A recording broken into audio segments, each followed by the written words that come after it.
¿Qué tal? Muy buenos días. Mi nombre es Lilia Vallardo, a nombre del Colegio de Jalisco y de su presidente, el doctor Roberto Arias. Les doy la más cordial bienvenida al arranque de los eventos que tenemos con motivo del Día Internacional de las Mujeres. Quisiera, antes de presentar formalmente la conferencia que tenemos esta mañana, comentarles que habrá un tiempo al final de la sesión para poder expresar preguntas y comentarios a la conferencista de esta mañana, de modo que les agradecería mucho que cualquier pregunta pudieran escribirlo aquí en el espacio de preguntas y respuestas que está en la parte baja de su pantalla. Y bueno, pues iniciamos ahora sí con los eventos de esta mañana o con el evento de esta mañana, que es la conferencia titulada Las mujeres y sus representaciones en la historia y la ficción, una recuperación historiográfica desde la región, que la impartirá la doctora Celia del Palacio Montiel, que aunque es bien conocida por muchos de nosotros y nosotras, pues quisiera presentarla muy brevemente. Tiene un amplio currículum, pero pues en esta ocasión me permitiré señalar solo algunas de sus obras, ¿no? La doctora Celia del Palacio Montiel nació en la Ciudad de México y es doctora en Historia por la UNAM, investigadora en el Centro de Estudios de la Cultura y la Comunicación de la Universidad Veracruzana, del cual fue fundadora en 2019 y coordinadora hasta el 2018. Es miembro del Sistema Nacional de Investigadores desde 1990, actualmente nivel 3. Perfil PRODEP, miembro de la Academia Mexicana de Ciencias desde noviembre de 2007. Miembro del PEN Club México desde julio de 2008. Coordinadora del Grupo de Trabajo 17, Comunicación e Historia de la Asociación Latinoamericana de Investigadores de la Comunicación.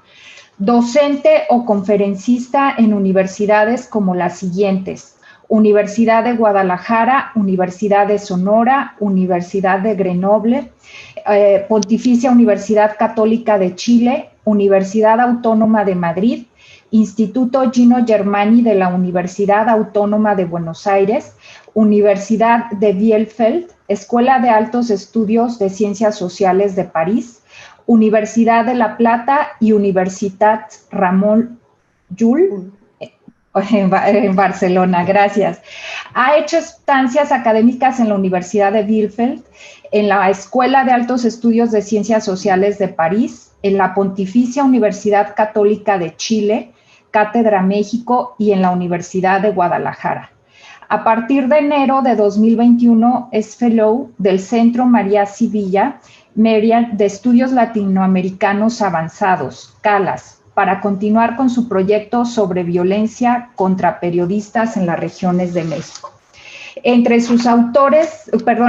los libros de su autoría, voy a leer solamente los más recientes. La doctora tiene una vasta producción, pero entre los libros como autora única, podemos mencionar el Catálogo de la Hemerografía de Veracruz, Catálogo de la Hemerografía de Jalisco, Pasado y presente 220 años de periodismo en Veracruz, Callar o morir en Veracruz, violencia y medios de comunicación en el sexenio de Javier Duarte 2010-2016 en 2018. Entre las novelas y relatos también de su autoría, podemos mencionar No me alcanzará la vida, Leona, Adictas a la insurgencia, la cual tiene una nueva edición de 2019, la primera fue en 2010. Las mujeres en la tormenta también ya cuenta con 2 ediciones. Hollywood, Era del Cielo, biografía novelada de Lupe Vélez del 2014, El Camino del Fuego.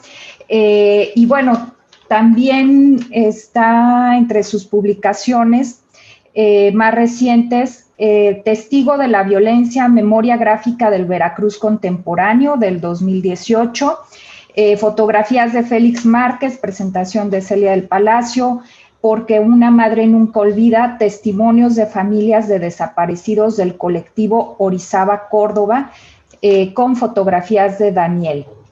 Esta publicación es muy reciente, del 2020, y también ha publicado un número significativo de artículos en revistas indexadas de calidad internacional, así como artículos periodísticos y en revistas de difusión. Y bueno, pues nuevamente le doy la más cordial bienvenida a la doctora Celia del Palacio y le cedo la palabra. Adelante, doctora. Muchísimas gracias, buenos días.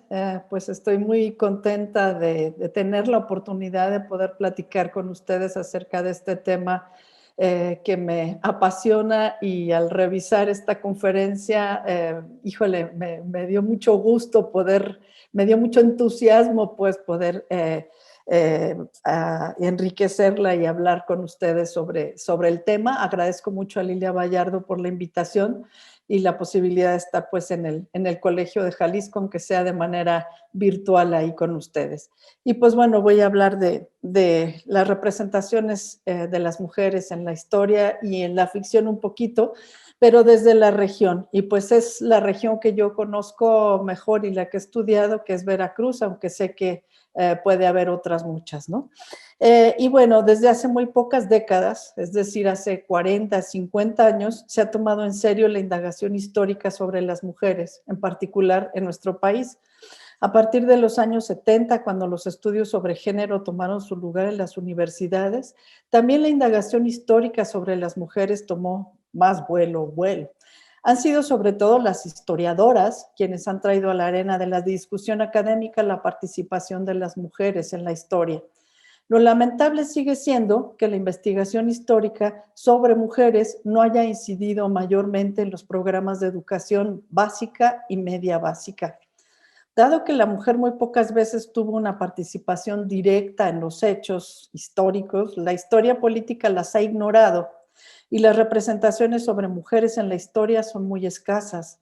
Elisa Rashkin, entre otras investigadoras, hizo un recorrido por algunas de estas representaciones y lo que encontró ratifica lo que de seguro todas hemos sospechado, visto y sido testigos de esto, y lo han probado algunos otros estudios anteriores. Las mujeres prácticamente no existen en los libros de texto de primaria y de secundaria, de educación media y media superior. Una hermosa mujer indígena apareció en las portadas de estos libros hace mucho tiempo, ¿no? Entre los años 59 y 1972, que era Victoria, ni siquiera sabemos bien cómo se llamaba, Victoria Dornelas, Dorantes, y sin embargo nunca nadie le dio crédito. ¿Quién era esta persona? Una indígena tlaxcalteca que fue pareja del pintor Jorge Camarena, quien la inmortalizó en diferentes obras. El nombre de ella nunca se hizo público y su historia, la que se cuenta sobre ella, pues es muy, muy trágica, la verdad. Ya en el interior de estos libros aparece pues Sor Juana Inés de la Cruz, Josefa Ortiz de Domínguez, Frida Kahlo y sorprendentemente Blanca Estela Pavón en su papel de la chorreada, junto a Pedro Infante. No conseguí la imagen esta de la chorreada, pero seguramente todos nosotros la tenemos bastante presente.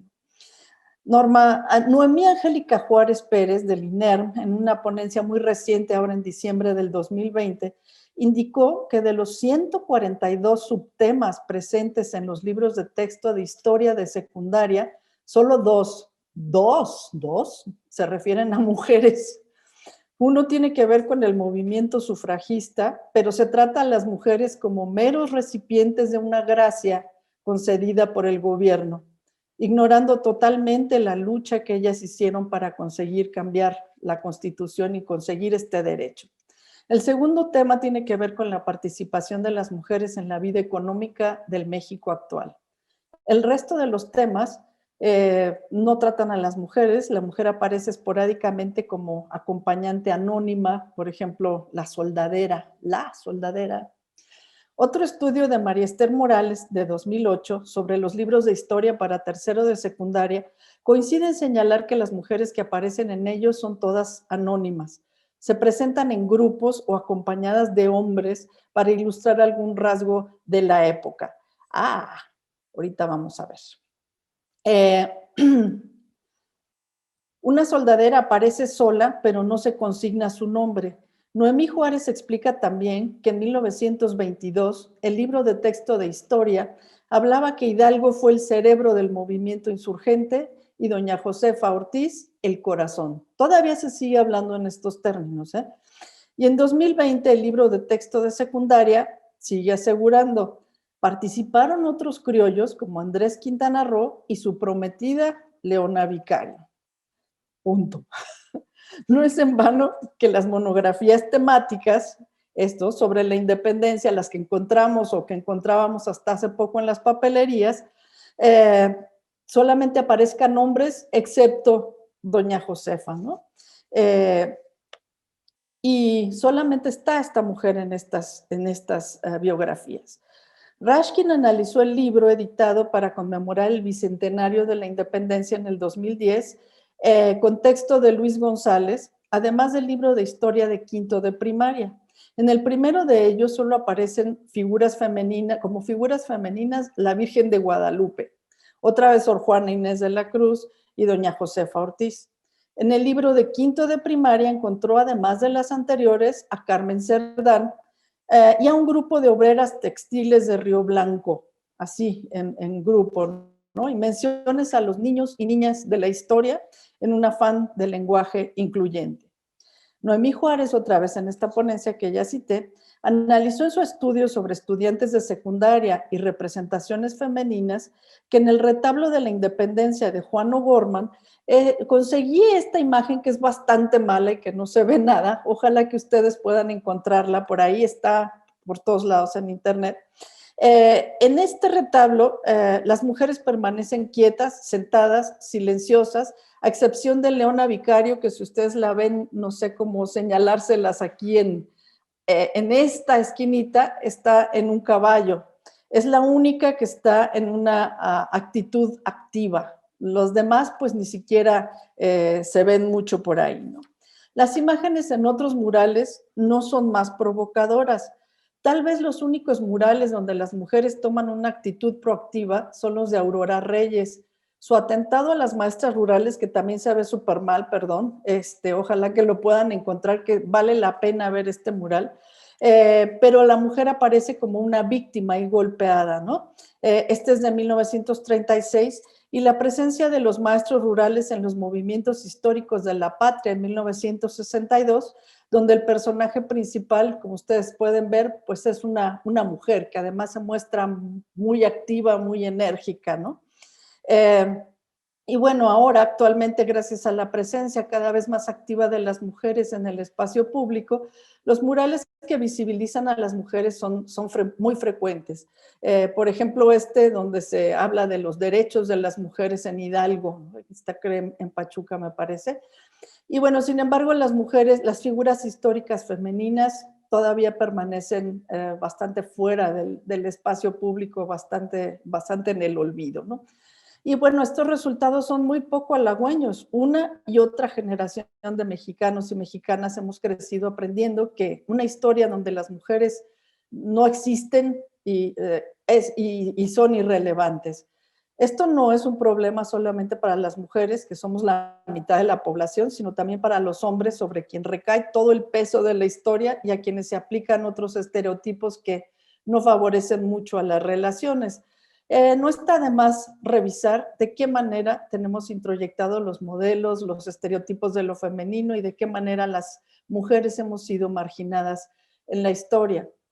Sin duda, la invisibilización de las mujeres, tanto en la historia como en el lenguaje, traen el riesgo de la objetualización de la mujer y la normalización de la violencia. Noemí Juárez recoge testimonios tristísimos de las adolescentes cuando se les preguntó qué opinaban sobre la ausencia de las heroínas en los libros y en los murales. Contestaron algunas de ellas, es que las mujeres no participan porque son el sexo débil. o no somos importantes. Ella dice, Noemí Juárez dice, es que se me parte el corazón viendo que una niña de 14 años se incluye en este grupo y dice, es que no somos importantes, ¿no? Entonces, así estamos creciendo y esto es gravísimo. La doctora Rashkin prosigue en su análisis sobre representaciones femeninas, acercándose a lo que ella llama un ícono de la cultura capitalista, que además es un objeto de manejo cotidiano, que llega y se intercambia entre un enorme número de personas, es el dinero. Las mujeres presentes en los billetes son igualmente escasas. Sor Juana en el billete, primero en la moneda esta de 1,000 pesos y en el billete de 200, que lo conocemos bastante bien, ¿no? Frida en el billete de 500 pesos y en los nuevos billetes van apareciendo otras mujeres por fin, ¿no? Además de conservar a Sor Juana, también va a estar Hermila Galindo, Carmen Cerdán, creo que ya andan por ahí circulando, yo la verdad no he visto estos billetes físicamente. En el billete de 1,000 pesos va a estar Carmen Cerdán, aunque en la buena compañía de Madero y Rosario Castellanos, escoltada por Octavio Paz. Antes de esto, en los billetes anteriores a 1969, se aprecian otras mujeres. Esta es una gitana en el billete de 5 pesos.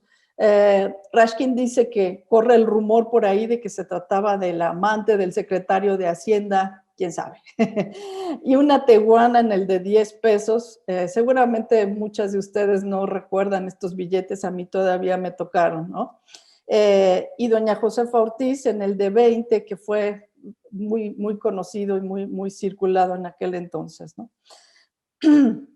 Y bueno, hay que decir que la mujer más popular en monedas y billetes a lo largo de la historia del siglo XX fue precisamente Josefa Ortiz, quien apareció en la moneda, en este billete de 5 pesos, que es también anterior, y en la moneda esta de 5 centavos, la Josefita, durante 15 años a partir de 1942.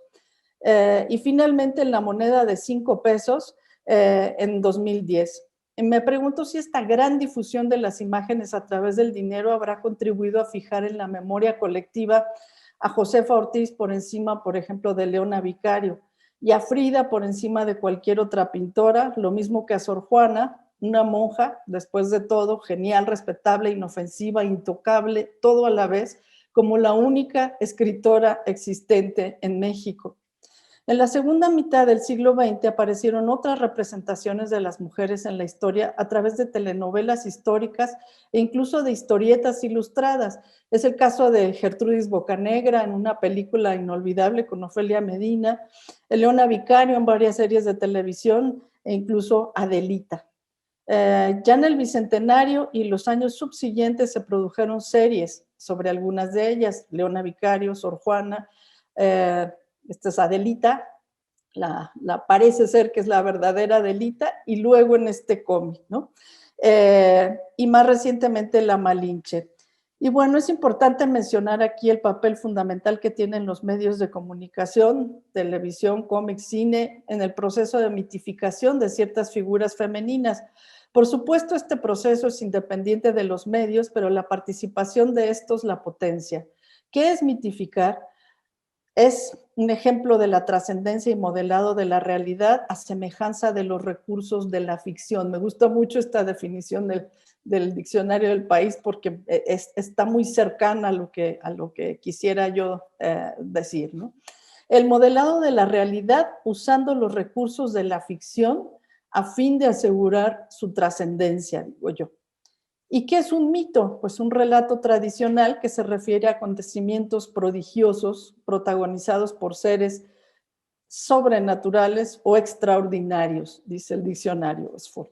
Seres sobrenaturales o extraordinarios. Es decir, al mitificar, deshumanizamos. Y en el caso de la historia de México se ha mitificado para bien o para mal a ciertas figuras femeninas. Malinche, Adelita, Frida. Estas mujeres ya no son humanas, se convirtieron en figuras sagradas, que también son objetos. En el mejor de los casos son la excepción que confirma la regla. La mujer que habla varias lenguas y usa su astucia e inteligencia para sobrevivir no es lo común durante la conquista, es más, no sabemos muy bien dónde están el resto de las mujeres durante la conquista. Y sobre este mito habría que citar otro más antiguo, Malinalxóchitl, que era hermana de Huitzilopochtli y diosa de los hechiceros. Este pueblo náhuatl la abandonó en el camino hacia Tenochtitlan por miedo a sus poderes. Ella y sus fieles fundaron la ciudad de Malinalco, lugar de brujos. Durante más de 1000 años se le ha rendido pleitesía en el sotavento veracruzano y la convocan a través de danzas en los cerros escondidos. La joven combatiente no es lo normal en la revolución, como lo fue Adelita, una mujer aparentemente pues muy guapa, etcétera, que bueno, esta era la verdadera Adelita, y Frida, que es la única pintora rodeada de pintores como Diego Rivera. Esto excluye la posibilidad de que haya otras, excluye a todas las demás, y la imagen se convierte en una cartita de la papelería o casi una carta de la lotería, ¿no? La Adelita, la Malinche, la Frida. La humanidad de estas mujeres estorba. Y si se llamaba Malintzin, Uno Ocelote o Adela Velarde, es irrelevante. Y si había otras, pues tanto peor para las otras. Para ello, los medios y la industria cultural son esenciales. Sobre Malinche se han producido series y novelas. Adelita, además de tener el corrido 100,000 veces cantado, se convirtió en este exitosísimo cómic que vemos, creado por José C. Cruz, el padre de Chanoc. Y Frida, pues es objeto desde películas. Aquí está Malinche en la serie de hace algunos años. Y Frida, pues se ha convertido en objeto desde películas hasta libros para colorear, pasando por bolsas, camisetas, terminando en tazas y vasos. Aquí está como infantilizada y se ha infantilizado muchísimo la imagen de Frida en muchísimos lugares, ¿no? Vemos que las representaciones de las mujeres en la historia han sido escasas y se ha tendido a la exaltación de una o dos figuras gracias a los medios e incluso los billetes y monedas como política de Estado, mientras que la participación del resto de las mujeres se ha olvidado. La exaltación de una provoca que las otras sean olvidadas. Al recuperar la historia de las mujeres que realizaron actos heroicos y a quien se mira como estatuas de bronce colmadas de virtudes, se las deshumaniza y se convierten en excepción a la regla, se convierten en un mito. Las otras solo son comparsas o figuras decorativas sin nombre. Son menos frecuentes todavía los estudios sobre mujeres que no tuvieron papeles tan relevantes en la política, pero cuyas actuaciones serían dignas de ser consignadas en los libros de historia. Esto se debe, en la mayoría de los casos, a la falta de fuentes y, bueno, por supuesto, a la falta de interés de muchos investigadores y muchas investigadoras de hacer esto. Y, bueno, como he dicho en otros lugares, las acciones de las mujeres que son dignas de figurar en los libros de historia. Y, bueno, ¿qué sería la historia? Pues, según Gauss, lo memorable, ¿no? Lo influyente, lo decisivo, lo que hace época, eso es lo que debería estar en el libro de historia, ¿no? Lo más y mejor representativo de lo coetáneo, lo persistente, lo permanente, lo pasado que no ha pasado totalmente, lo que sigue presente en lo presente, ¿no? Pero una pregunta esencial para la averiguación es quién escribe la historia, quién decide qué es lo influyente, lo decisivo, lo que hace época. Y por siglos, pues la historia la escribieron los hombres. Por ello no es extraño que ahora sean las mujeres historiadoras quienes se hayan preocupado por rescatar los hechos de las mujeres, además haciéndolo con esta perspectiva de género. Es decir, con la inquietud de reescribir, reinterpretar la historia donde se tome en cuenta no solo al sujeto masculino, sino también al femenino. Esto es de Anna Lau, tomando conciencia la condición de género, en la condición de género, la clase, la etnia, las preferencias sexuales, los contextos, dice Rashkin, y para entender cómo un personaje forma parte de una época, dice Scott. Sobre la tercera característica apuntada por Gauss, es decir, la historia considerada como lo persistente, lo permanente, lo que sigue presente en lo presente, retomamos la historia, la intención de reescribir la historia tomando en cuenta el sujeto femenino con todas las características señaladas. Y, bueno, vemos que en realidad mucho de la historia de las mujeres del pasado sigue presente y es preciso recuperarla. Según dice Gisela Bock, diremos que el paso que se dio entre restituir a las mujeres en la historia condujo a restituir la historia a las mujeres. La experiencia de las mujeres tiene una historia que es independiente de la de los hombres y es una historia propia de las mujeres como mujeres.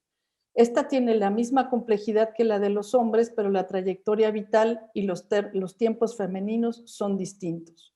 Para la recuperación de las mujeres del pasado, de las huellas que dejaron desde la esfera de lo privado, el uso de las fuentes puestas en relieve por la historia cultural en la segunda mitad del siglo XX es particularmente importante, así como una utilización creativa de las fuentes tradicionales, lo cual permitirá encontrar la presencia, a veces fantasmal, de las mujeres que se han mantenido ocultas en documentos donde aparentemente no estaban. Los documentos familiares, por supuesto, son los más cercanos, pues los más útiles, recetarios de cocina, cartas, fotografías, diarios, ahí podemos encontrar una información muy rica, pero también los documentos judiciales, las fuentes parroquiales han probado ser muy útiles para conocer a las mujeres de todas clases y etnias, sirvientas, viudas, mujeres indígenas, etcétera, etcétera. Muchas de ellas a través de sus testamentos, de sus triunfos en pleitos de tierras o laborales, sus disposiciones para romper matrimonios y peticiones de defensa de sus derechos se muestran ante nosotros. Y bueno, otra manera de recuperar estos hechos es a través de las memorias. Jacques Le Goff dice que la memoria es la materia prima de la historia y Elizabeth Jelin nos habla de la memoria como recurso para la investigación en el proceso de obtener y construir datos sobre el pasado y la memoria como objeto de estudio o investigación. En esta manera de hacer que las memorias, además que son diversas memorias y memorias que casi siempre son colectivas, pues, pero están siempre en pugna, están siempre luchando, digamos, por ver cuál es la memoria que persiste. Entonces, creo que es muy importante tomar en cuenta la memoria para también hacer que esas memorias que han sido olvidadas o dejadas a un lado puedan volver a conocerse. Y bueno, con las medidas metodológicas que recomienda Jelin, entre otros, de cómo tratar estas memorias, pues es importantísimo que se recuperen estas memorias para también conocer los hechos de las mujeres que no dejaron escritos y cuyos actos no las llevaron frente a tribunales o a otras instancias que permitan ubicarlas en los archivos. Lo único que queda de estas vidas es la memoria que ellas guardan, de que ellas guardan los familiares o los testimonios que alguien recogió de sus actos, como vamos a ver más adelante. Sobre todo, bueno, recalco la importancia de los estudios situados a fin de ir desenterrando poco a poco desde las regiones, desde las localidades, las vidas de las mujeres del pasado. Podría citar de otros lugares como los estudios que ha hecho Elizabeth Cejudo sobre las mujeres sufragistas, mujeres periodistas en Sonora del siglo XIX al XXI. Por ejemplo, un libro que acaba de aparecer, Mujeres y la participación pública en Sonora, de la exclusión a la paridad electoral, o los escritos de Diana Arau sobre las artistas mujeres en Zacatecas, o de Lourdes Celina Vázquez aquí en Jalisco sobre las mujeres jaliscienses del siglo XIX, o el libro de Agustín Vaca sobre las mujeres cristeras. Pero bueno, como les digo, en esta ocasión me voy a referir a Veracruz, que es lo que he estudiado más. Y bueno, si en México son relativamente recientes los trabajos académicos e incluso literarios sobre las mujeres de la historia, a nivel regional, concretamente en el caso de Veracruz, los trabajos son aún más recientes y todavía escasos. Podemos decir que la investigación más sistemática inició con la publicación en 2008 del primero de 3 tomos coordinados por Fernanda Núñez Becerra y Rosa María Espinoso Arcocha, Mujeres en Veracruz, que es este. Y otro esfuerzo importante es el publicado en 2015, Las mujeres en la historia de la ciudad de Veracruz durante la primera mitad del siglo XX, de Adriana Gil Maroño y de María Luisa González Muñoz. Tomando como base estos trabajos, aparte de otros, podemos hacer un recorrido de temas y vertientes de estudio que pueden resultar muy inspiradores para otras regiones. Este libro, que fueron 3 tomos, desde el título apunta a la dificultad de acceder a las historias de las mujeres, es decir, apenas podemos ver fragmentos, ¿no? Se develan los fragmentos de las historias de las mujeres. Y en sus 3 tomos publicados en 2008, 2010 y 2013, han reunido 38 trabajos en torno a las representaciones de lo femenino, las prácticas sociales y culturales femeninas, las historias particulares de algunas mujeres y las historias de mujeres según características sociales o de raza y etnia, todas ellas situadas geográficamente, lo cual es esencial en un estado profundamente descentralizado y diverso culturalmente como es Veracruz. Podemos ver aquí en este cuadro que sistematicé cuáles son los temas y pueden verlos ustedes ahí, ¿no?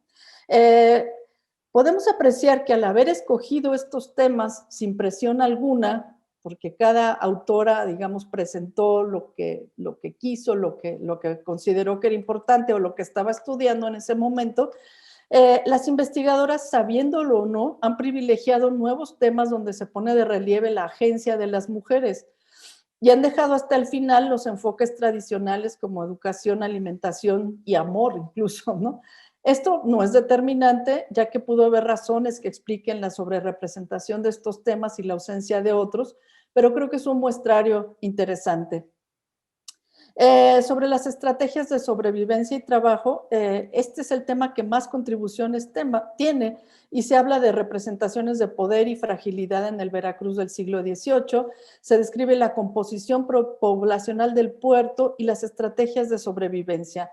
En ese momento, 49% de la población estaba compuesta por mujeres, doñas, españolas, esclavas, morenas, parteras, negras, putas, doncellas, hechiceras, mulatas, curanderas, sirvientas, mestizas, viudas poderosas y viudas pobres, amancebadas, casadas, solteras, presas, empresarias, criollas. Nos dice Adriana Gil Maroño. También se analiza en otro capítulo el empleo femenino en esa misma ciudad. Y bueno, vemos los empleos más tradicionales de tortilleras, cocineras, hasta los menos frecuentes de parteras, modistas, comerciantes e incluso talabarteras. A partir de figuras individuales como la negra Moya, que fue una escogedora de café en Córdoba, se analiza la vida de las primeras trabajadoras manufactureras y cómo se fueron organizando también. Otros acercamientos a prácticas femeninas en contextos más recientes son, por ejemplo, las prácticas de las extranjeras en Veracruz en la segunda mitad del siglo XIX y cómo sobrevivieron ahí. La vida de las mujeres veracruzanas que se quedan solas cuando sus parejas emigran, la historia de 3 cineastas veracruzanas, las hermanas Dolores y Ariadna Ehlers y Adela Sequeiro, que por cierto, Patricia Torres, acá de la UDG, tiene un estudio también sobre ella. Las reinas del carnaval, la vida de Sara García Iglesias, que fue una de las primeras mujeres en ocupar cargos políticos como presidenta municipal en Osuluama, que además fue química, farmacobióloga y escritora. Y las estrategias de sobrevivencia de las mujeres durante la Guerra de Independencia en el puerto y las prácticas de las empresarias jarochas de la segunda mitad del siglo XIX. Sobre raza, etnia, etcétera, que es bastante elusivo el tema, no se evita hablar de las mujeres indígenas, por ejemplo, las mujeres prehispánicas, se habla de sus prácticas y también sus vestimentas, de cómo vestían, cómo elaboraban sus ropas, y las conductas de negras y mulatas de los siglos XVII y XVIII, relaciones entre amas y esclavas en Córdoba o las indias amotinadas en Jico en el siglo XVIII, porque un padre trataba mal y maltrataba a las indígenas, entonces se amotinaron durante el siglo XVIII. Sobre la religión se habla de una ilusa y falsa beata jalapeña, María Bárbara de Chegaray, y por supuesto las hechiceras veracruzanas, que son muy famosas y muy abundantes. Las peregrinas al santuario de Otatitlán y las prácticas terapéuticas en Jalapa llevadas a cabo por mujeres, alternativas muy recientes, ¿no?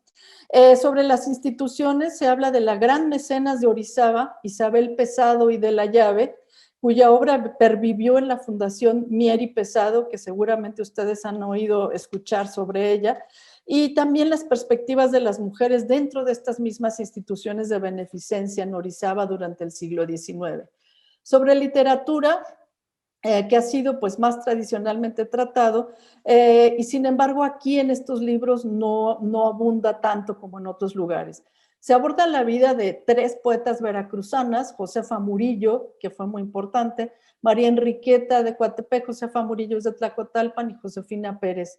También se estudia a Salomé Carranza, que fue una escritora feminista de Tlacotalpan, y así como la obra de la escritora María de la Luz Lafarga Urrutia, mejor conocida como Lázara Meldiú. Sobre las esposas, solamente se habla de las esposas de Santana, Inés García y Dolores Tosta, que pues vivieron en Veracruz, les tocó estar ahí, y el viaje de la Marquesa de las Amarillas, que fue esposa del virrey, de Marqués de las Amarillas, y cómo cuando cruzó Veracruz, cuáles fueron sus impresiones y cómo fue que llegó y viajó en ese contexto. Sobre las transgresoras se habla de las cervelines, que es un término peyorativo para mujeres intelectuales, es decir, aquellas que privilegiaban el cerebro renunciando a lo sentimental, y por tanto se les consideraba diabólicas, asexuadas, individualistas. Esto nos dice Rosina Espinoso en uno de los capítulos. También sus representaciones en la prensa de Veracruz, la brújula del hogar, y cómo fueron recibidas las ideas de anticoncepción en el Estado.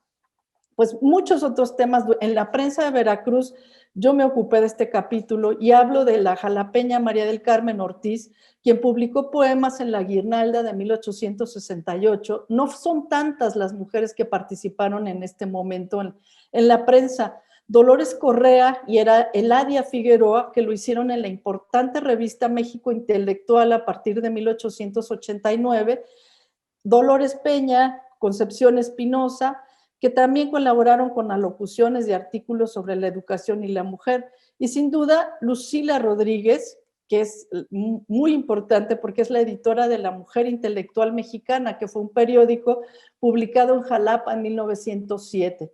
Y con esto fue fundamental para construir una nueva visión de las mujeres a través de la prensa.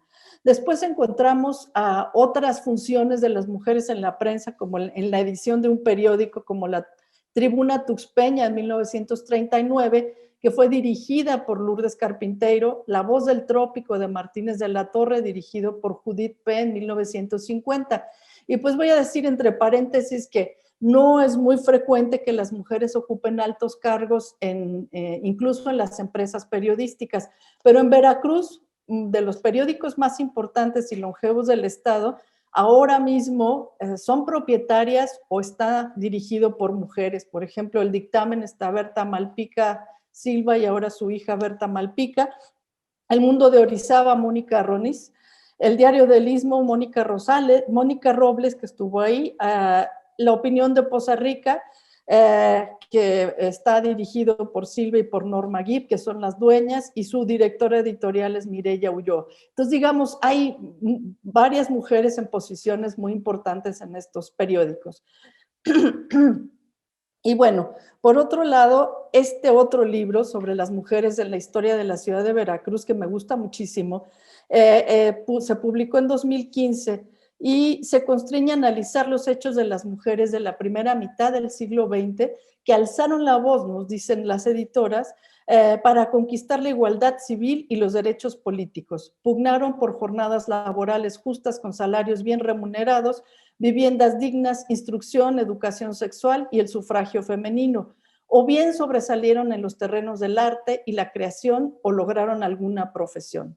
De este modo, las autoras abordan los hechos de las mujeres en los momentos más álgidos de esa primera mitad del siglo XX, la invasión norteamericana en 1914, la ocupación carrancista del 14-15, la década de los 20, que las autoras definen como los años locos en el trópico, el movimiento inquilinario, la segunda cristiada en los años 30, la educación socialista, la incorporación de las mujeres en la vida política a raíz de la institucionalización de la revolución con el PNR en los años 30 y 40, el cardenismo y los regímenes de Ávila Camacho y Miguel Alemán, que condujeron a la mujer de regreso a la domesticidad. Con profusión de imágenes y abundantes fuentes de archivo y hemerográficas, esta obra es una verdadera historia de la ciudad de Veracruz vista desde las mujeres. Es una her story, que es este término utilizado por las historiadoras feministas norteamericanas en contraposición con la his story como historia masculina, ¿no? A través de sus páginas surgen las profesionistas, las flappers, las prostitutas, que fueron las heroínas del movimiento inquilinario encabezadas por los anarquistas Herón Proal y María Luisa Marín. Las madres josefinas, en particular Luz Nava, que fueron heroínas en la intervención norteamericana, salvaron a mucha gente, y las cristeras, entre otros muchos personajes femeninos. Un trabajo que intenta resumir en pocas páginas la presencia femenina en la historia de Veracruz y que más termina siendo una agenda de investigación futura, es realizado por Fernanda Núñez como parte de la Historia General de Veracruz, coordinado por Martina Aguilar y Juan Ortiz. En un breve capítulo, Núñez hace referencia a muchas mujeres que merecen estudios específicos y yo creo que ahí está pues esta agenda de investigación futura. Las fundadoras de clubes antirreeleccionistas, las mujeres de Río Blanco que apoyaron a los obreros en huelga, que no las menciona por nombre, pero en algún diccionario de veracruzanos encontré la referencia a Guadalupe Martínez, mientras que Bernardo García menciona en su Historia de la Revolución en Veracruz a Filomena Priego y a Lucrecia Torres, como estas mujeres también que apoyaron a los obreros en huelga.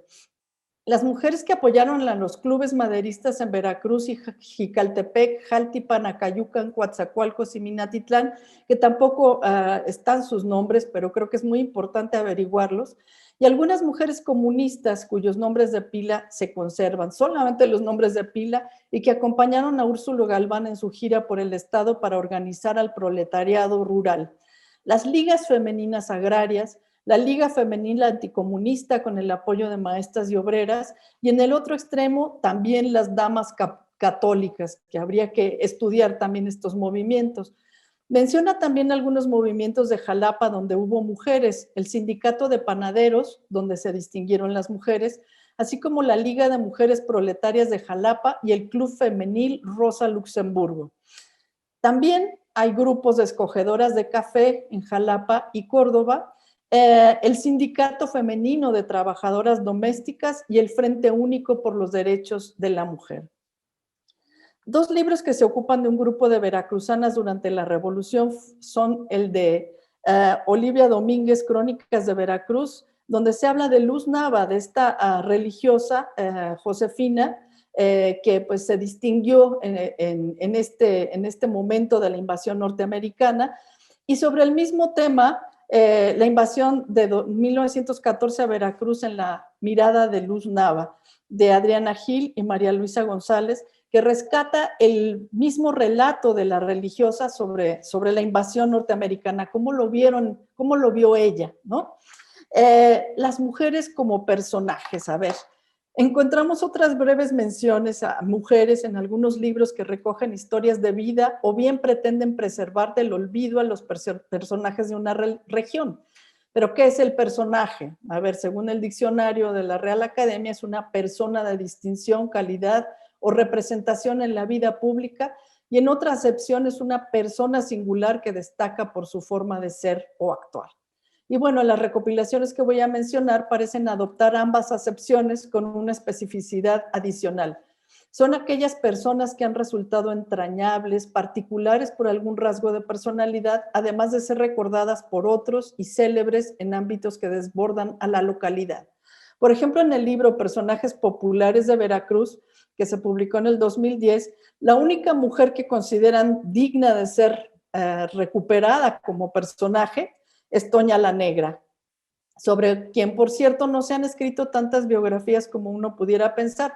La más reciente de ellas fue de Rafael Figueroa Hernández, que él sí se aboca a estudiar a Toña la Negra con mayor profundidad y con muchas fotografías y mucha información sobre ella. En este otro, Veracruzanos en la Independencia y la Revolución, de este coordinador Abel Juárez, también solamente aparece una mujer, María Teresa Medina de la Sota Riva, que fue una dama simpatizante de la insurgencia y de la que voy a hablar más tarde. También se han escrito recuentos a nivel local. Una obra de esta categoría fue escrita en 2 tomos por Leonardo Saleta, que son los personajes de Poza Rica. Son 2 tomos también, donde encontramos a varias mujeres, son 5 mujeres solamente, algunas de ellas son maestras, profesoras, cantantes, por ejemplo, La Morochita, no sé si ustedes recuerden a esta actriz cantante, Cristina Cardel, que fue una maestra de danza, y por supuesto la actriz Delia Casanova.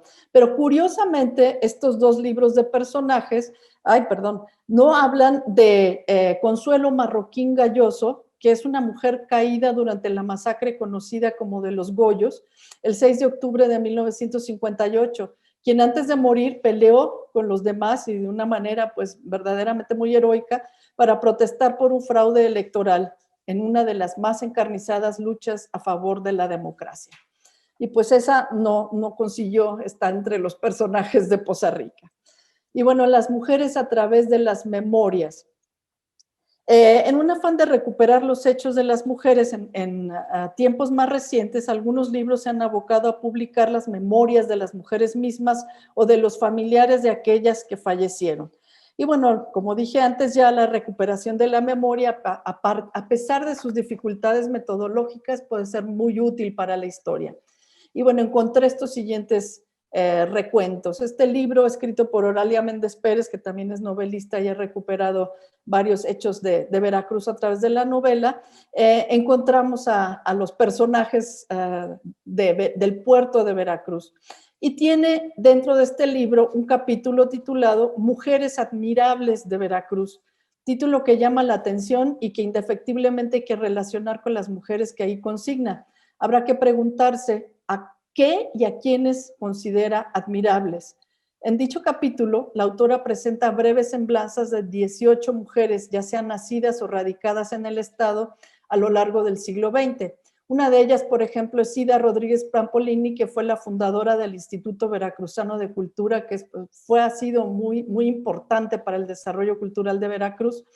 También hay profesoras diversas, periodistas, fundadoras de la Universidad Femenina de Veracruz, pero está, por ejemplo, también la cantante Yuri, ¿no? También está Amparo Castillo, la fundadora de la Escuela de Enfermería, la comediante La Güereja, María Elena Saldaña. Digamos, hay como una mezcla de lo que puede ser admirable, ¿no? A quién se considera admirable. Soledad Ricarte, que es una fotógrafa, bibliotecaria y promotora cultural, y otra vez Toña la Negra, que parece ser que pues ella sí se considera admirable por todos, ¿no? 2 libros de la zona cafetalera del centro de Veracruz que a mí me gustan mucho y hablan de personajes populares, nutren su relato de las narraciones de los propios actores o de alguno de sus descendientes. El primero de ellos se llama Historias de Vida, personajes de la zona cafetalera del estado de Veracruz, publicado por Radio Teocelo en 2013. De los 54 personajes recogidos, 22 son mujeres y sus oficios son variados: curandera, dulcera, molendera, partera, artesana de coronas florales, promotora cultural, vendedora, protectora de animales, una mujer que ha vivido más de 100 años y otra que vivió más de 3 siglos, tejedora artesana de flor de totomosle, que es el maíz, profesora, religiosa, estilista, una exitosa empresaria de mole que ustedes deben conocer, el mole de Jico, que se vende en todas partes del país, una modista de alta cultura, una encargada de una capilla, una maestra de piano, etcétera, ¿no? La mayor parte de estos relatos están narrados en primera persona y solo algunos tienen una introducción en tercera persona, en particular cuando se refieren a la persona fallecida. La pretensión de este recuento es recuperar no solo la vida de la persona en cuestión, sino sobre todo los detalles de su oficio, además de los recuerdos de su infancia y juventud, para a través de los ojos del entrevistado recuperar la historia reciente de la localidad y de la región. Y bueno, como vemos, aunque no se limita a recoger las historias de mujeres, sí se concede un amplio espacio a ellas y al leer sus recuentos pueden conocerse las prácticas femeninas y las historias particulares. La otra es Sabores a Tradición, que me gusta mucho este libro, Experiencias de Mujeres de la Región Cafetalera, que también fue publicado por Radio Teocelo en el 2012. Y en él, 13 mujeres mayores de 60 años, provenientes de diversas poblaciones de la región, comparten al calor del fogón, junto con una receta de cocina tradicional, sus historias de vida. La receta no se limita a instrucciones y cantidades, sino que está narrada como una vivencia más, indicando cómo su madre o cómo su abuela cocinaban esta receta. El libro es particularmente inspirador, dado que se recupera en él una de las prácticas más importantes de las mujeres y un espacio de acción tradicional de ellas que ha sido minimizado y ninguneado injustamente, ya que las mujeres han sido las guardianas de las recetas familiares, transmisoras de conocimientos y de herencia cultural, como nos dice Beatriz Mora, que es parte de este libro.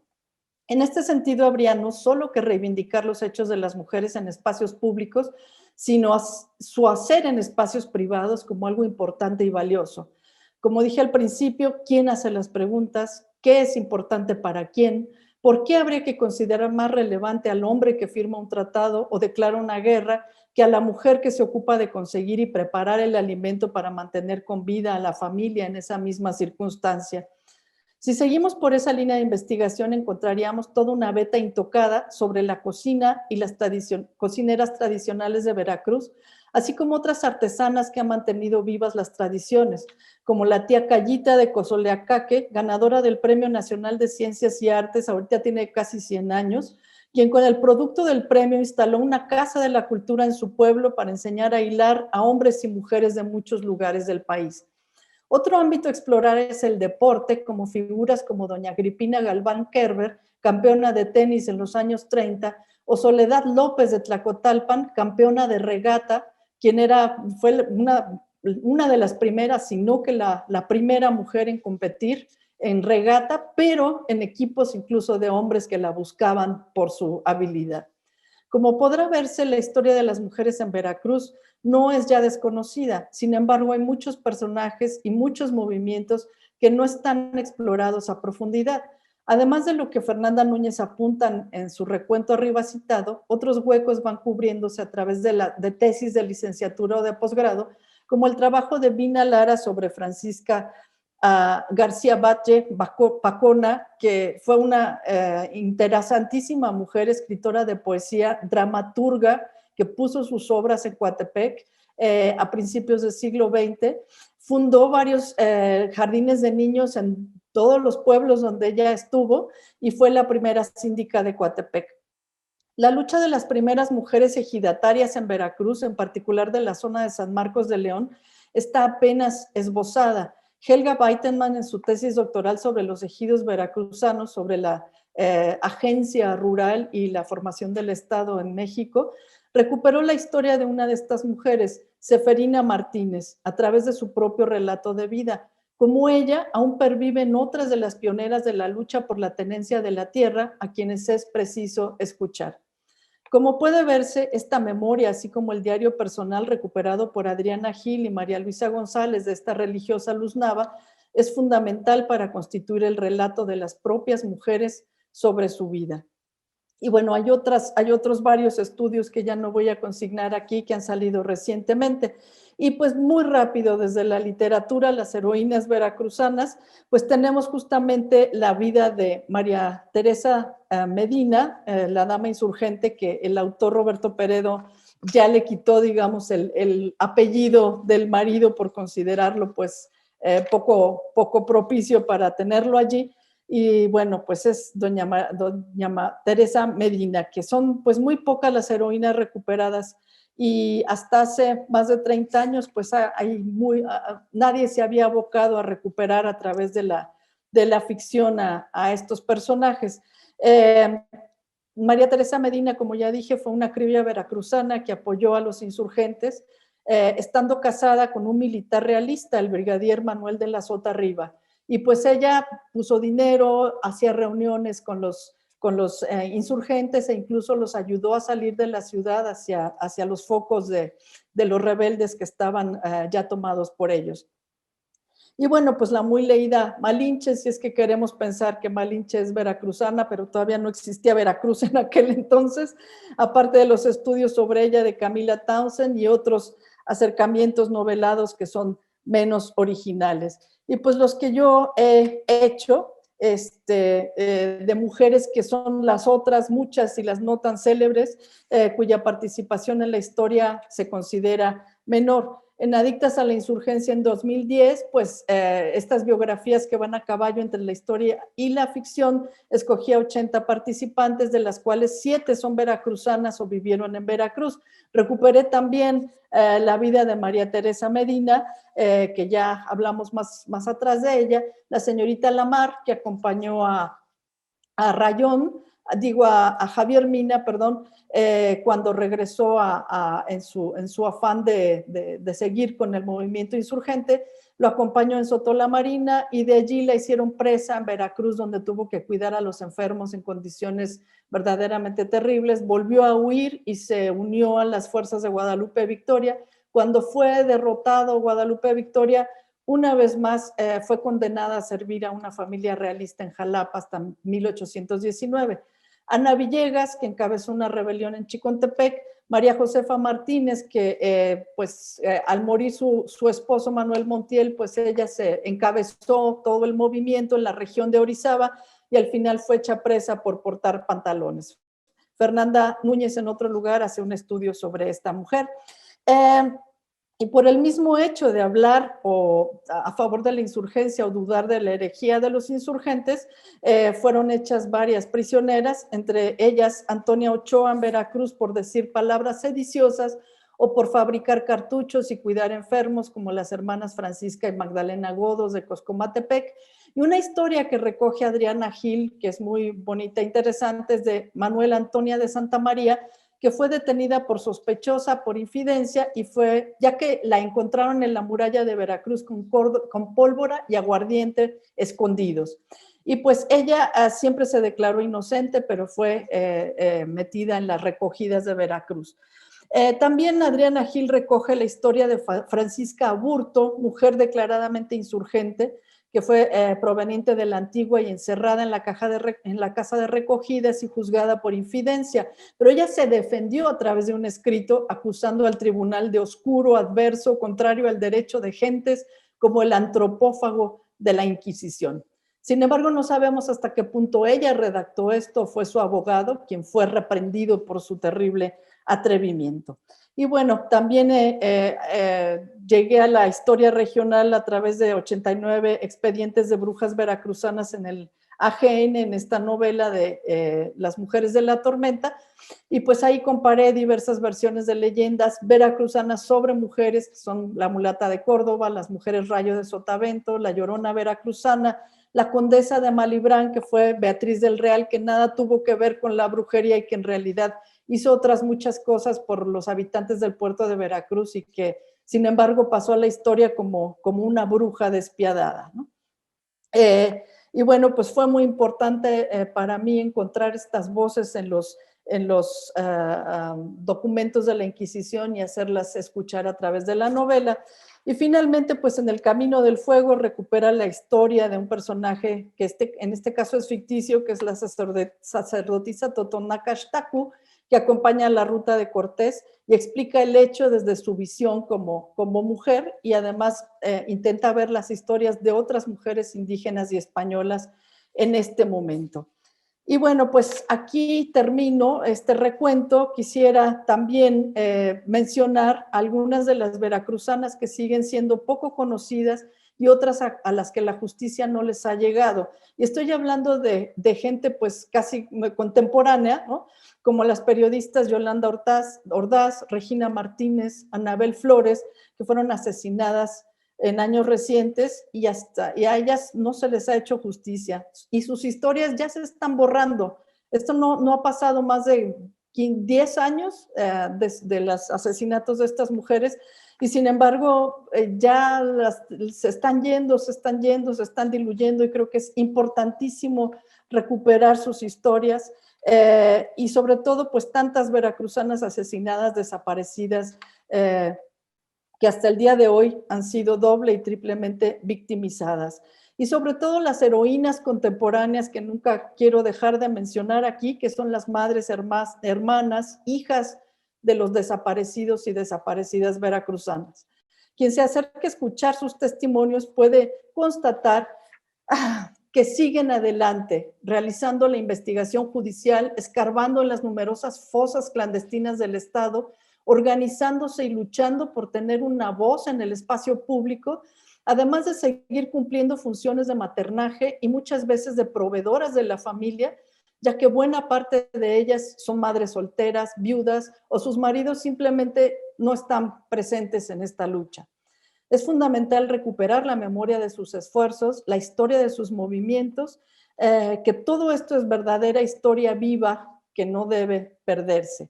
Y pues creo que es importantísimo seguir haciendo averiguaciones sobre estas mujeres, rescatar del silencio sus nombres y sus hechos, sea desde la historia o desde la literatura, así como intentar entender sus motivaciones. Esto además sin convertirlas en estatuas de bronce y buscar comprender sus contradicciones y sus acciones en un mundo de hombres, en el cual, a pesar de todo, lograron ocupar un lugar. Hace falta que nosotras, sus herederas, sus compañeras, luchemos para que no solo lo conserven, sino contribuir a que este mundo sea de todos y de todas.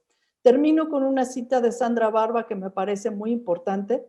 No basta con celebrarlas y romantizarlas. Corremos el riesgo de borrarlas como personas para perpetuarlas como personajes icónicos o como figuras hechas a imagen y semejanza del presente o de nosotras. Nadie quiere una historia feminista de bronce, mucho menos un panteón de Fridas. Muchas gracias.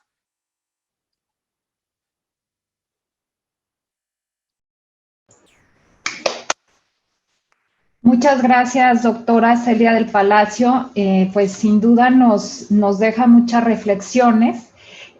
Pues ahora sí que lo tomo pues a título personal, la tarea que nos deja y bueno, pues también a nombre del Seminario de Redes Femeninas en la Historia y Estudios de Género, que es el espacio en el que en el Colegio de Jalisco hemos generado precisamente para discutir todos estos temas y bueno, pues qué importante esta reflexión, ¿no? De no hacer mujeres de bronce, seguramente se prestará para la discusión.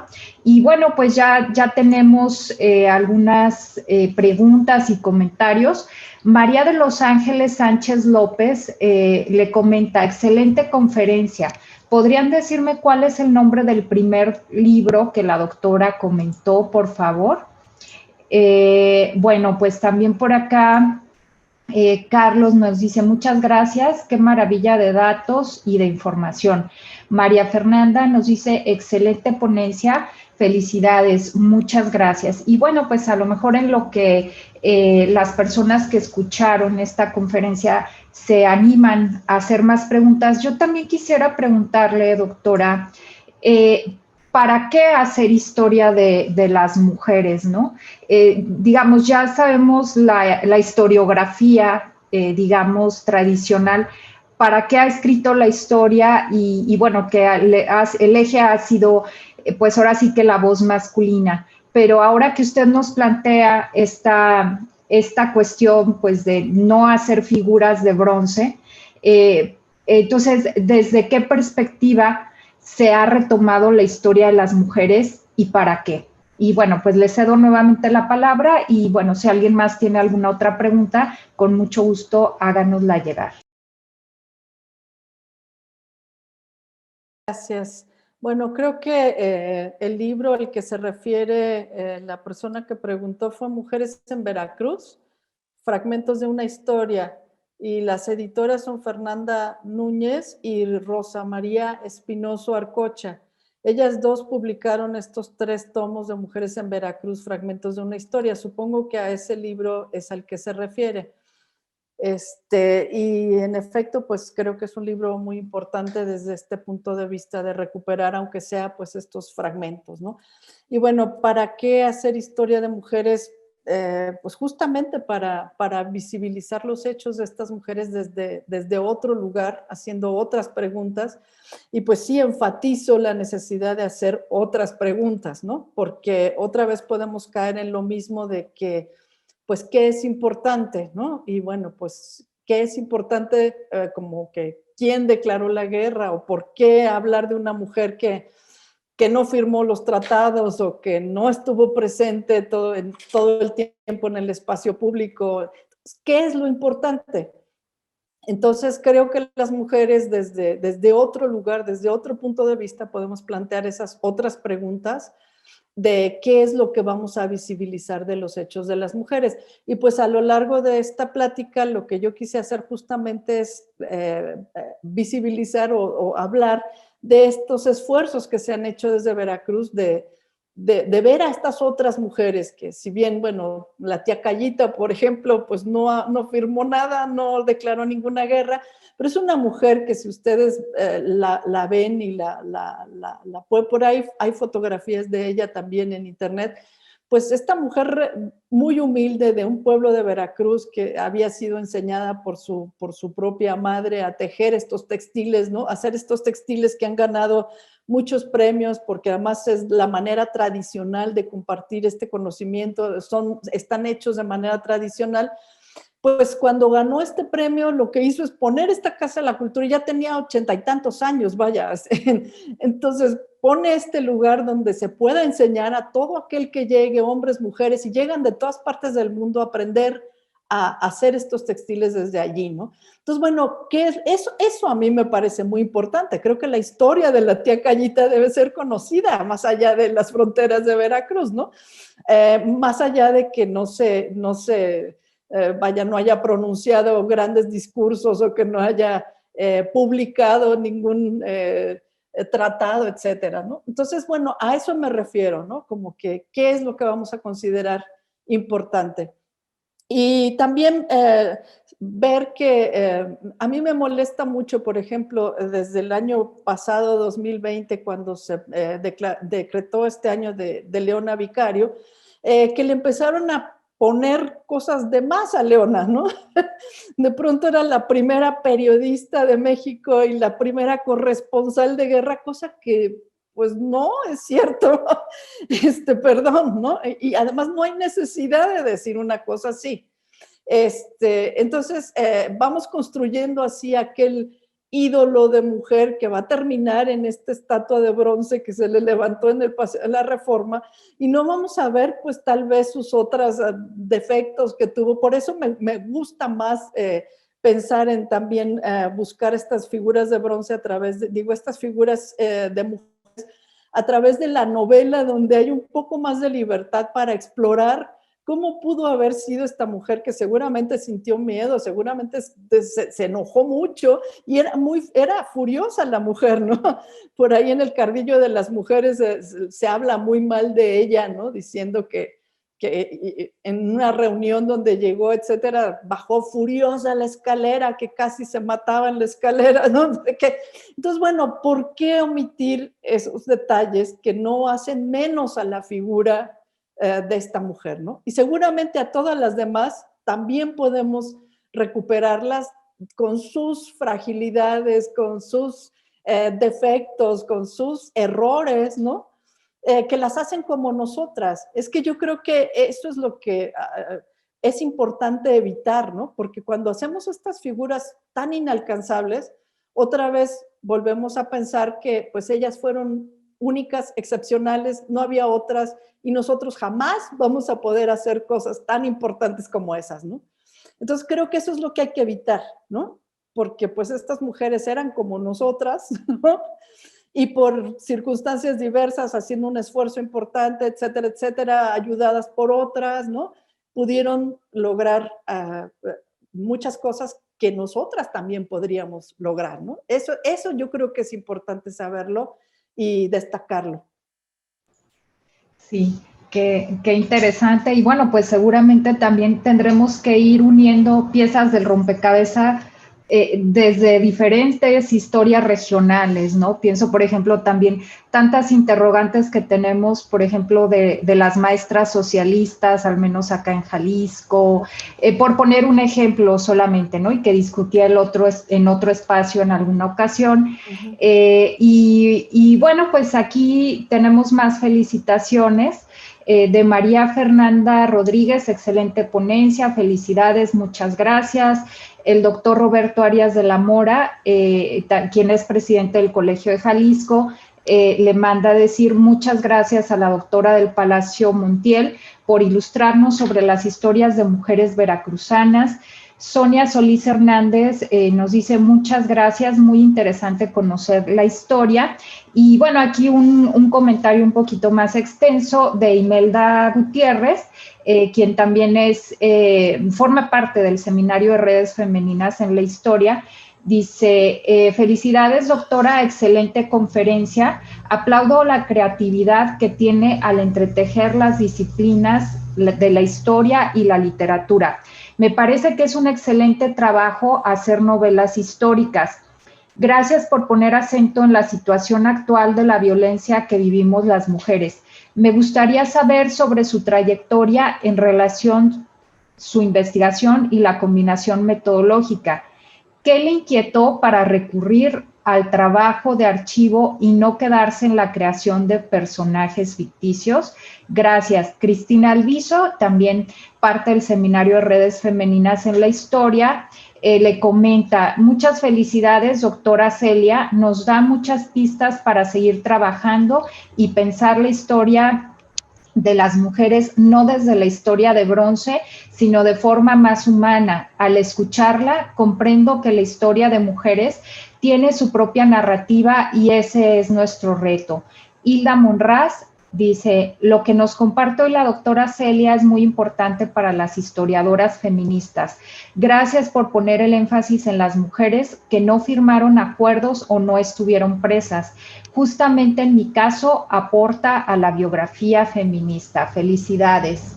Y María de los Ángeles Sánchez López le comenta, gracias por el título del libro y por todo su trabajo literario e histórico. Quiere preguntarle, ¿cuáles son los retos a los que se enfrentan los estudios de historia de las mujeres y de género en la actualidad? Y bueno, pues ya creo que con esa pregunta cerraríamos. Adelante, doctora. Pues muchísimas gracias por todas las palabras de felicitación, les agradezco muchísimo. Y pues bueno, ¿por qué me acerqué a personajes reales en vez de acudir a personajes ficticios? Porque la verdad me ha parecido a lo largo de las investigaciones que he hecho para las novelas, que los personajes reales son muy interesantes, mucho más que cualquier personaje de ficción que yo pudiera inventar, ¿no? Bueno, pues la historia de Leona Vicario por sí misma es de novela, pues, la verdad. Todos los hechos de su vida, muchos de los hechos de su vida, pues sí, casi que no hay que inventar nada, ¿no? La vida de ella es suficientemente interesante, o Lupe Vélez, por ejemplo, en la novela de Hollywood era el cielo, pues es un personaje tan entrañable y tan maravilloso que también parece ser inventado, ¿no? No necesito inventarme la historia de Lupe Vélez, simplemente contarla, ¿no? Con mis palabras, ¿no? Pero siempre de los personajes que he recuperado, lo que he sentido siempre es que se cuentan solos, vaya, que están ahí como para ser contados porque son muy interesantes. Y pues habría que simplemente investigar el contexto, investigar lo más posible, porque sí he investigado todo lo que hay alrededor de esos personajes en la medida que he podido, ¿no? En ese momento, por supuesto, como siempre ocurre en la historia y en cualquier investigación, pues pueden salir otro tipo de datos posteriormente que ya no se pueden incorporar a las historias y pues siempre es una pena decir, chin, pues esto no lo supe a tiempo, ¿cómo no sabía tal cosa, no? Como las cartas que le escribió Andrés Quintana Roo a su padre y la carta del padre que le contesta, oye, ya deja esa mentecata de Leona que no se quiere casar contigo, ¿no? Ya déjala, olvídala, vente para acá, olvídate de todo eso. Es genial. En fin, lástima que no lo supe en su momento, porque si no lo hubiera, por supuesto, incluido en la novela, ¿no? Bueno, ¿cuáles son los retos? Pues justamente encontrar las fuentes y como dije en un principio muy rápidamente, pues de las fuentes tradicionales encontrar a estos personajes que están allí y que están en las voces, pero que de algún modo están como diluidas, están fantasmales y pues el chiste es irles jalando el hilito, ¿no? Ir encontrando los actos de estas mujeres que están en los documentos, tanto en los documentos judiciales o en estas cartas que antes considerábamos que no eran pues tan valiosas o tan interesantes como las investigaciones que hay sobre los libros de cocina de las mujeres, ¿no? Y todas las anotaciones que hay en los márgenes de esos libros, ¿no? Sobre historias particulares, todas las investigaciones que han hecho varias mujeres aquí en Jalisco, sobre los hechos de las mujeres en la vida doméstica, pero cómo los hechos históricos influenciaron las vidas de varias mujeres, ¿no? En la Revolución, por ejemplo, ¿no? Entonces, bueno, pues el reto es justamente encontrar dónde están esas mujeres que están ahí, pero que no se ven en una primera instancia, y poder encontrar esos documentos que las recuperen, o esas memorias, ¿no? Porque lo que empecé a ver cuando quise, y estoy escribiendo otra novela sobre las mujeres más contemporáneas de Veracruz, estas historias que dije al final, ¿no? Que no están incluidas en ninguna parte, pues resulta que mis compañeros de trabajo, etcétera, empezaron a decir, sí, claro, es que mi abuela fue campeona de regata de Tlacotalpan y no sé qué, ¿no? Pero no está escrito eso. Entonces, bueno, acudir a esas memorias de personajes que parece ser que pues no son tan importantes, ¿no?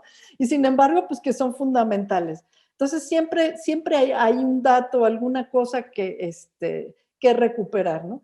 De mi propia historia, de mi familia, pues he estado sacando los datos de mi madre, que fue maestra rural en Durango durante los años 30, y pues también cómo estuvo escapando de los cristeros, ¿no? Que estaban persiguiendo a los profesores por esto de la educación socialista, etcétera. Entonces, bueno, pues ahí están esas historias, están nuestras historias, que yo creo que también es importante recuperarlas.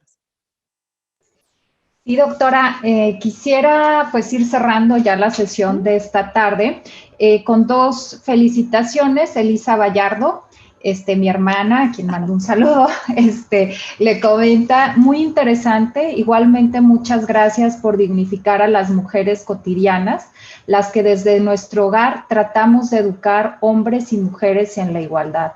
Yuruen Lerma, también miembro del Seminario de Redes Femeninas, dice, buenísima presentación, gracias por tanta sabiduría, tanto conocimiento también escrito y contado. Abrazos a todas. Y bueno, pues además de reiterar mi agradecimiento a la doctora Celia del Palacio por su excelente conferencia de esta mañana, que nos ha dado tantas luces, tantas preguntas, ¿no?, por resolver. Y bueno, pues también a todas y a todos ustedes que permanecieron conectados durante toda la presentación. Veo 39 participantes que prácticamente estuvieron desde el principio hasta el final, lo cual a veces es raro porque muchas personas pues perdemos el interés, nos salimos o andamos en otras cosas, así es que también muchísimas gracias a todos los que nos acompañaron durante toda esta sesión y bueno, pues también invitarlos a la sesión de la tarde que tendremos pues con motivo del Día Internacional de las Mujeres, yo así lo quiero decir, no una mujer, no la mujer, sino las mujeres en general.